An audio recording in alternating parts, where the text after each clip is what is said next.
नमस्ते, म डाक्टर सीताराम नेउपाने, बालरोग विशेषज्ञ।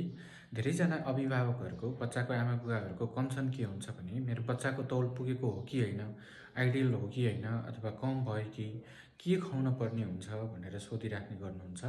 र कहिलेकाहीँ चाहिँ आफ्नो बच्चाको तौल राम्रो हुँदाहुँदै पनि भिटामिन्सहरू लेखिदिनुहोस् अथवा खाना रुचाउने औषधि लेखिदिनुहोस् भनेर भन्ने गर्नुहुन्छ।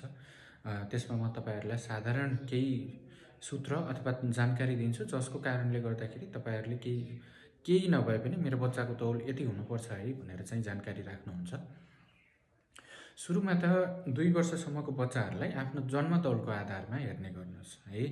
साधारणतया जन्मतौल तपाईँको बच्चाको कुनै एउटा तौल छ, मानौँ 2 केजीको जन्मियो, कम तौल भएको बच्चा जन्मेको छ भनेदेखि त्यो कम तौल भएको बच्चाको 1 वर्षको उमेरमा 6 महिनामा कति हुनुपर्छ होला भन्ने जिज्ञासा हुन्छ। 6 महिनामा ठ्याक्कै डबल हुनुपर्ने हुन्छ कि भनेको 6 महिनामा 4 किलो हुनुपर्ने, कम्तीमा पनि 4 किलो हुनुपर्ने हुन्छ।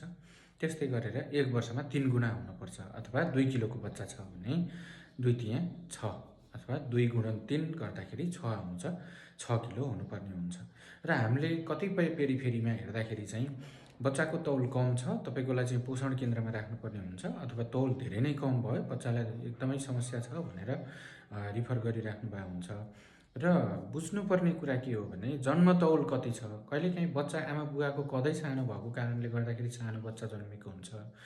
कहिलेकाहीँ बच्चा इन्ट्रायुटेराइन अथवा पाठीघरभित्र बस्दाखेरि नै उसलाई अनेक समस्याको कारणले गर्दाखेरि सानो जन्मेको हुनसक्छ। र त्यस्तो बच्चाको एक्सपेक्टेड वेट है 1 वर्षमा हामीले एकदमै बढी हुनुपर्छ भनेर हामी एक्सपेक्ट गर्दैनौँ, ताकि कम्तीमा पनि जन्मतौलको 3 गुणा चाहिँ 1 वर्षमा हुन पर्यो। त्यस्तै गरेर 2 वर्षसम्म चाहिँ 4 गुणा हुन पर्यो, भनेको 2 चौको 8 किलो चाहिँ 2 वर्षमा हुन पर्यो है त। 6 महिनामा दोब्बर हुन पर्यो, 1 वर्षमा 3 गुणाले बन्न पर्यो र 2 वर्षमा 4 गुणाले बन्न पर्यो। त्यस पछाडि तपाईँहरूलाई म एउटा साधारण सूत्र सिकाउँछु, भनेको तपाईँको बच्चाको उमेर कति भयो। जस्तो 2 वर्ष 3 वर्षको भयो सपोज भने 3मा अब 3 वर्षको उमेर भयो भने त्यसमा 3 जोड्नुहोस्। कुनै उमेर छ भने त्यसमा 3 जोड्नुहोस् र आएको जुन जोडफल हुन्छ त्यसलाई चाहिँ 2 ले गुणन गर्नुहोस्। बोर्डर लाइन तल्लो लेभलमा कम्तीमा पनि यति वेट चाहिँ हुनपर्छ है भनेर तपाईँहरूले जानकारी राख्नुहोस् है।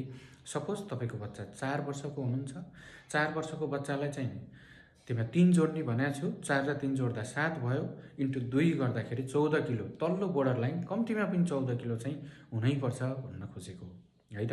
र पनि बच्चा यदि जन्मजात रूपमा सानो जन्मेको छ, छिटै जन्मेको छ, अथवा सङ्क्रमण भइराख्ने छ भनेदेखि डक्टरहरूले अथवा हामीले हेरेर त्यसमा चाहिँ बच्चाको अरू एक्टिभिटिजहरू राम्रो छ, बच्चाले खाना राम्रोसँग खाइराखेको छ, अरू समस्या छैन भने त्यस्तो अवस्थामा धेरै हात दिनु चाहिँ पर्दैन। र पनि कम छ, बोर्डर लाइन भन्दा कम छ भने चाहिँ परामर्श लिनुभए हुन्छ है त।